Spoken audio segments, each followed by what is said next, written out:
High বন্ধুরা, কেমন আছো? আশা করি সবাই তোমরা ভালো আছো। আমিও খুব ভালো নেই বন্ধুরা, আমারও ঠান্ডা লেগে একটু সর্দি কাশি গলা ব্যথা হয়েছে।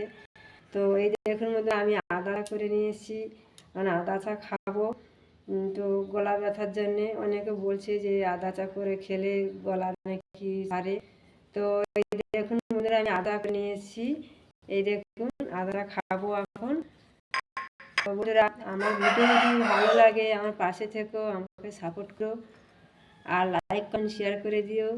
আর আমার ভিডিও কেমন হচ্ছে বন্ধুরা কমেন্ট করে জানিও প্লিজ। তোমরা আদা চা খেতে কে ভালোবাসো বন্ধুরা কমেন্ট করে জানিও।